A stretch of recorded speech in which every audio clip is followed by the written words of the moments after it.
On December 16, 2024, 15-year-old Natalie, Samantha Rupnow opened-fired with a 9mm pistol during a study hall at Abundant Life Christian School in Madison, Wisconsin, killing another student and a teacher, wounding 6 others, and killing herself.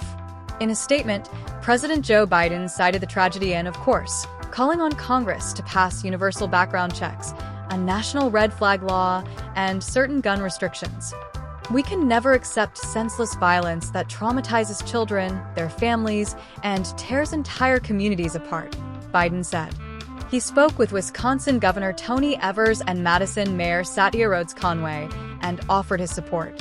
What follows is Samantha's 6-page manifesto, where she cites other mass shooters as heroes and generally whines about living with her mother and how everyone is scum. War against humanity. The creation of a disaster. And why is it so unfair?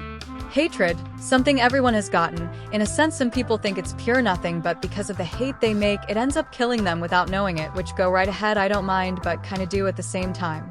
You are just simply nothing but scum to this world or to even think about. Nobody should want you or your body in any way.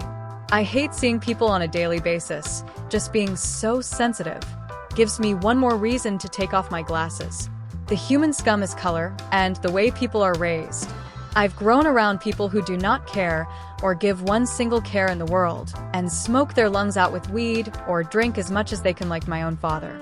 I've grown to hate people and society. It's truly not my fault though, it never was. But all of you and the world have done to me is pick and tease me.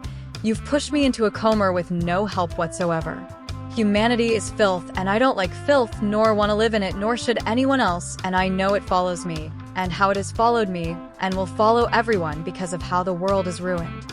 There were so many things I wanted to do as a kid, yet I can admit I was afraid of the other kids, and also even with my own parents, but I don't even trust them, and at that age as well I didn't, and I never will.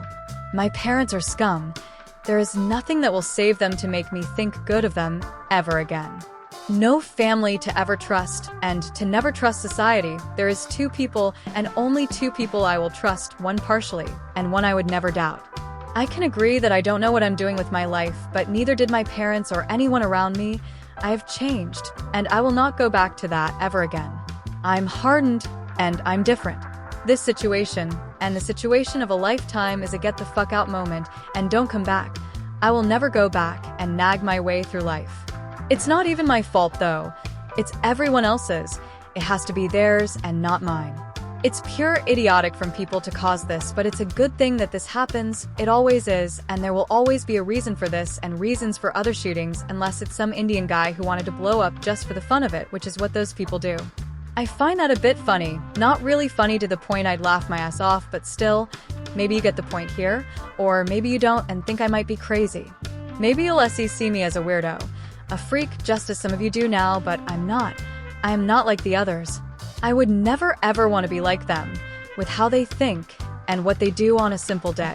One hate how the population thinks, grows, and talks, and how they make romance fake. If only some days we could do a public execution, that would be gladly needed. I wouldn't mind throwing some stones at idiots or even watching from the far back when they get hanged. Twitter can prove that for a fact, or so I think, and I think a lot more than some people think I do, or maybe they don't think what I think, because most people can't do what I'm going to do. Death is something most people need to embrace and accept, rather than running away from it. Once you know, you'll be proven guilty on all charges and wish to be killed in any good way that is not simple and is more painful than anything, or at least I would hope on that behalf. Revolution and population. The revolution should be well, the population should be well. But it's not and never will be. I want to change that, but will I truly? The population of scum has been worked over the years as it did during the wars and fighting over what should be right and wrong. The sick people will dissolve into dust and be forgotten about.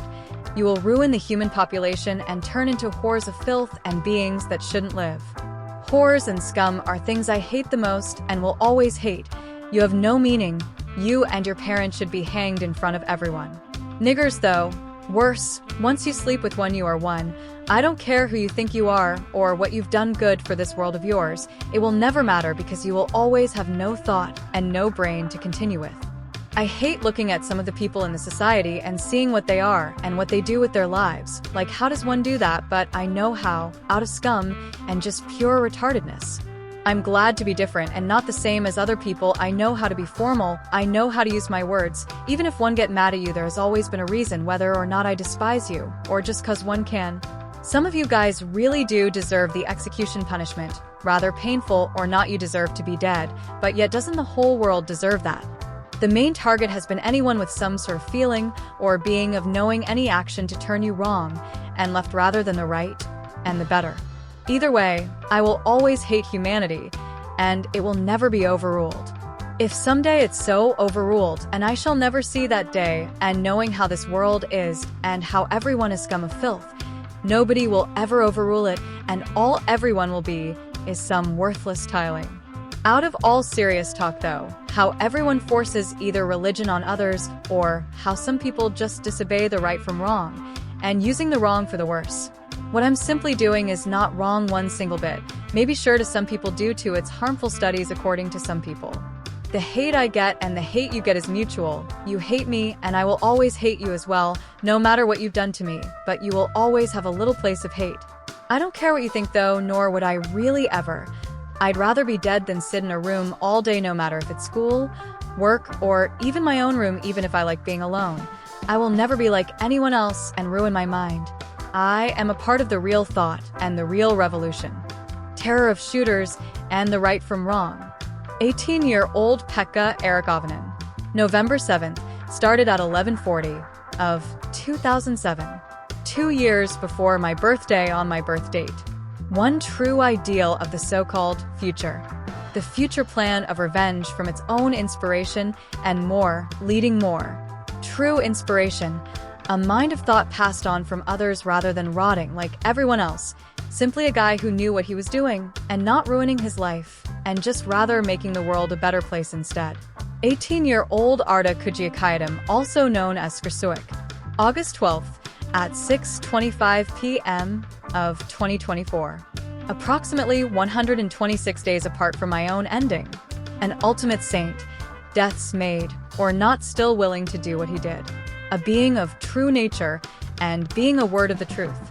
Someone I was inspired by, maybe I didn't know him, but what stops me? What would have stopped him from doing what was right and now proven to be a true form of being and of simple hope? 18-year-old Vladislav Rozlyakov. October 17th, at 11:40 a.m. of 2018. Masterpiece of a price. I've looked into him since like late 2021 to 2022, and I've just realized how much potential bombs have. But it's not just that though, it's his strategy, his own method, and what led him to do it, and the fact he stuck to that. Some of his fangirls are like, really strange though in my opinion, but aren't like all fangirls?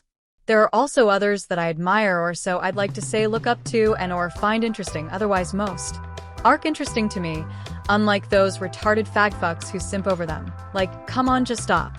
Like, Eric Harris, and Dylan Cookbold, Patrick Woods-Krzyzis, Guilherme Tachi, plus many, many more people. My introduction of myself. My name is Samantha Rupnow. I was born on November 7th of 2009, exactly 2 years after Pekka's attack. Incredible, am I right? Nobody knows I'm doing this. I got the weapons by lies and manipulation, and my father's stupidity. I planned on shooting myself a while ago, but thought maybe it's better for evolution rather than just one stupid boring suicide, which hopefully you'll reach that point. I've planned this myself and nobody else. I act alone. There would have been no way to change what has happened. You can't and you never will know. You never cared too much to know anything about me. I'm glad you don't know. I've always been a quiet kid, I'd say. Or at least that's what everyone else around me has said, and never really had the brains for most things because I wasn't smart enough for people around me even though I'm good at science and some stuff. Nobody really looked at me in a good way in elementary or middle school, nor even high school right now. Doesn't matter much cause I like being alone. Sometimes I just hate being picked on, but yet I mourn for friends, but sooner than later they'll leave. My therapist sucks. He's just some weak and fat guy who doesn't deserve everything he is now. Nobody deserves anything good. My so-called family never included me because I was too weird for them. My father never treated me with respect. My father will always make me stand out in the worst possible way yet. bring up how I fail school or can't get out of bed simply because I don't want to leave. He makes me look like a freak to his family and friends. He says so much, but look at his bad side. My parents divorced quite a few times, which didn't help me at all, but not did it really affect me, it just made me a little lonely because nobody was there for me and never really has. My mother tried overdosing when I was around 12 or something. I don't care if she would have survived or died from it, but yet she was still here. Doesn't mean she actually was in my life. I see my parents as failures for everything they've done to me and just kind of fucking with my life. There never was helpful advice given to me. It was all bullshit. The world itself is bullshit to be fair though, so why should I? Or you see so much in it. I've never really liked my father to be exact, because honestly, why should I? Our hate is mutual to each other. He will never see me as his daughter. He will never love me like he loved his ex or her kids, or even alcohol, but that doesn't matter. It doesn't matter anymore because nobody heard me out and just made fun of me my entire life, and I'm sick of it. I've been trapped and forced into my coma. I hate this coma that I'm stuck in. I hate humanity for forcing me into this little hole. I once had this time when I was young. You made me dig for so long, and now I can't leave it but only look up at your smiles laughing at me.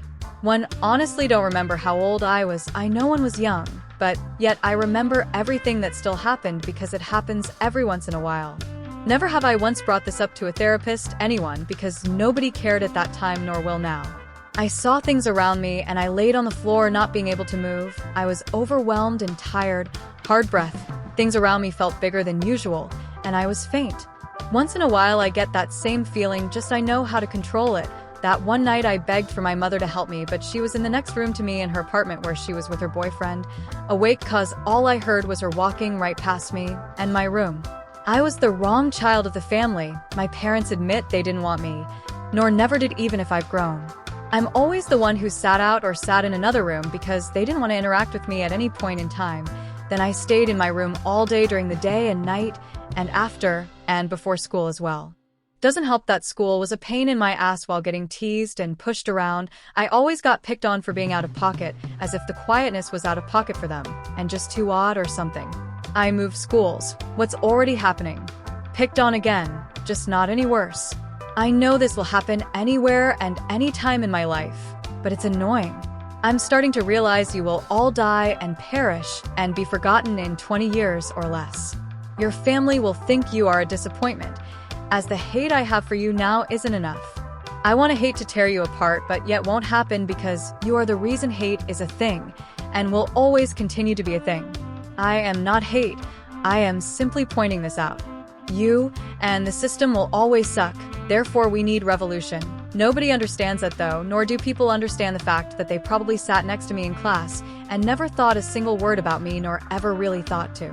I don't really care though, to be honest, nobody really has. The wolf hunts its prey and continues life with no other bruises or scars. There is no predator and prey anymore. It is all filth walking. There's nothing more with filth. It simply cannot die or make hunts real, if only they want his value. Finally, one learns that boredom is a disease of civilization.